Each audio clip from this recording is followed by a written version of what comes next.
جس طریقے سے آپ نے رمضان کے روزے رکھے ہیں، جیسے اللہ کے نبی صلی اللہ علیہ وسلم نے ارشاد فرمایا من صام رمضان ثم اتبعہ ستا من شوال کان کصیام الدہر۔ الحمدللہ اللہ نے ہم سبھی کو رمضان کے مہینے عطا کیے اور ہم سبھی لوگوں نے رمضان کے روزے رکھے ہیں، لیکن اللہ کے نبی صلی اللہ علیہ وسلم نے فرمایا کہ رمضان کے علاوہ بھی کچھ دن ایسے ہیں جس میں روزہ رکھنا چاہیے۔ اگر کوئی شخص رمضان کے علاوہ پورے سال روزہ نہیں رکھتا ہے تو کوئی گناہ نہیں ہے، ناجائز و حرام نہیں ہے، لیکن فضیلت اور ثواب بہت زیادہ ہے۔ جیسے کچھ نماز ایسی ہیں جس نماز کے ثواب بہت زیادہ ہے، یعنی نفلی نماز میں کچھ نمازیں ایسی ہیں جن کا ثواب بہت زیادہ ہے، ایسے ہی نفلی روزے کا بھی ثواب بہت زیادہ ہے۔ حدیث شریف میں آتا ہے اللہ کے نبی صلی اللہ علیہ وسلم نے ارشاد فرمایا کہ رمضان کے علاوہ سب سے افضل اور بہترین روزہ محرم کے مہینے کا روزہ ہے، یعنی 9-10 محرم یا 10-11 محرم کا روزہ۔ اسی طریقے سے اللہ کے نبی نے فرمایا کہ شوال یعنی رمضان کے بعد فوراً جو 6 روزے شروع ہوتے ہیں وہ شوال کے 6 روزے ہیں۔ من صام رمضان ثم اتبعہ ستا من شوال کان کصیام الدہر، کہ جس نے رمضان کا روزہ رکھا اس کے بعد شوال کے 6 روزے رکھ لیے تو ایسا ہی ہے جیسے کہ اس نے پورا سال روزہ رکھا۔ صحیح مسلم کی روایت ہے یہ، البتہ بعض علماء کا کہنا ہے کہ یہ 6 روزے لگاتار رکھے، بعض کا کہنا ہے کہ کوئی ضروری نہیں لگاتار، شوال کے پورے مہینے میں 6 روزہ رکھ لے، مثلا ایک ہفتہ میں 1 یا 2 رکھ لے، تقسیم کر کے رکھ لے، یعنی شوال کا مہینہ گزرنے سے پہلے آپ 6 روزے رکھ لے تو اس کا مطلب یہ ہوگا کہ آپ نے پورے سال روزہ رکھے۔ آپ 30 دن روزہ رکھے تو 10 مہینہ ہو گئے، آپ 6 روزے رکھیں گے گویا کہ 60 دن 2 مہینے ہو گئے، تو گویا کہ یہ اللہ کی نظر میں یہ حکم لگایا جائے گا کہ میرے اس بندے نے پورا سال روزہ رکھا ہے۔ تو اس کی فضیلت تو ایک یہ ہے۔ اس کے علاوہ بھی پیر اور جمعرات کو خصوصیت کے ساتھ روزہ رکھنا حدیث میں ترغیب آئی ہے۔ اللہ کے نبی صلی اللہ علیہ وسلم نے ارشاد فرمایا کہ پیر اور جمعرات کو ہمارے اعمال اللہ کے دربار میں پیش کیے جاتے ہیں، تو اللہ کے نبی صلی اللہ علیہ وسلم نے فرمایا کہ میں چاہتا ہوں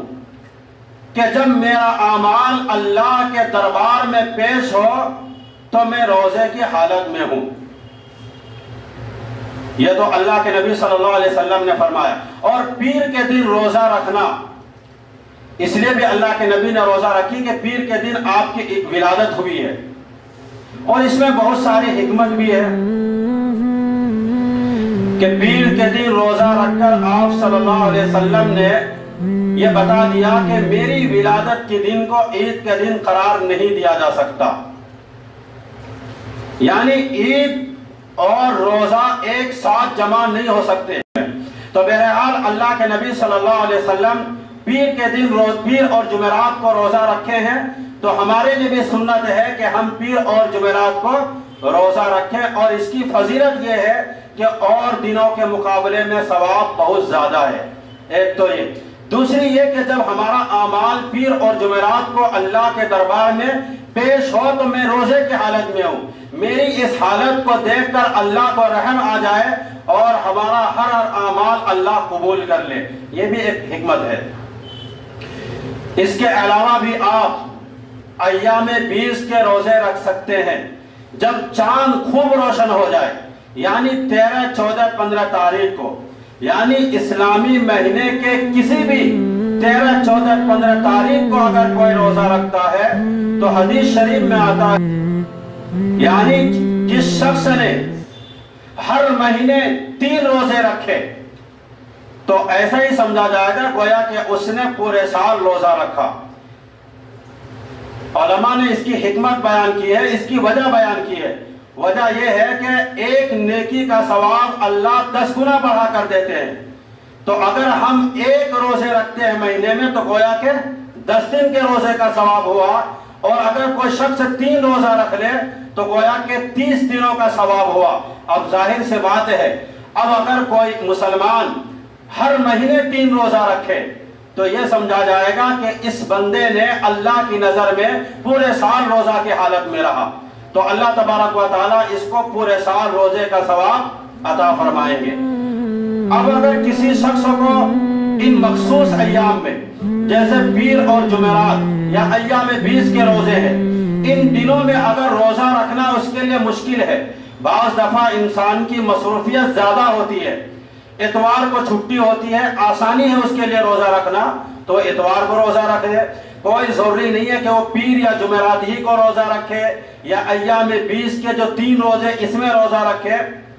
مقصد یہ ہے کہ ہمارے عمل میں, اعمال کے اندر, جیسے فرض نماز کے ساتھ ساتھ ہم نفلی نماز بھی پڑھ لیتے ہیں, تو ایسے ہی فرض روزے کے ساتھ ساتھ ہمارے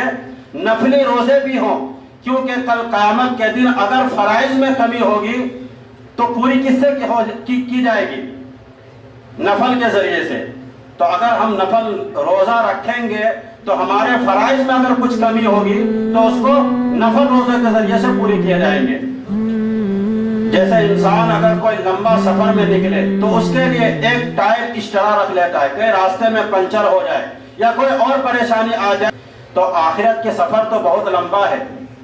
اور آخرت کی زندگی تو ہمیشہ ہمیش کے لیے ہے, تو کیا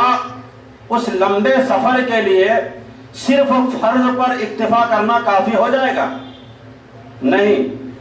تو ساتھ ساتھ ہمارے نفل نماز بھی ہو اور نفل روزے بھی ہوں. لیکن بہتر بہرحال وہی ہے جو اللہ کے نبی صلی اللہ علیہ وسلم نے مخصوص ایام بتائے, جیسے پیر یا جمعرات یا ایام 20 کے روزے, ان دنوں میں روزہ رکھ لے, یہ زیادہ بہتر ہے. اگر کسی کے لیے پریشانی ہے تو وہ کسی بھی دن روزہ رکھ لے, نفل روزے. اگر کوئی انسان گرمیوں میں روزہ نہیں رکھ سکتے تو ٹھنڈی میں روزہ رکھ لے, اور ٹھنڈی میں کچھ زیادہ روزہ رکھ لے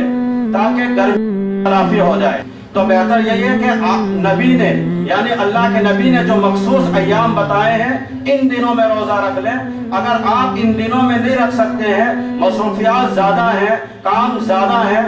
تو پھر آپ کو جس دن مناسب سمجھ میں آئے اس دن روزہ رکھ لیں. نہ رکھنے سے بہتر ہے آپ نفلی روزہ کا بھی اہتمام کر لیں.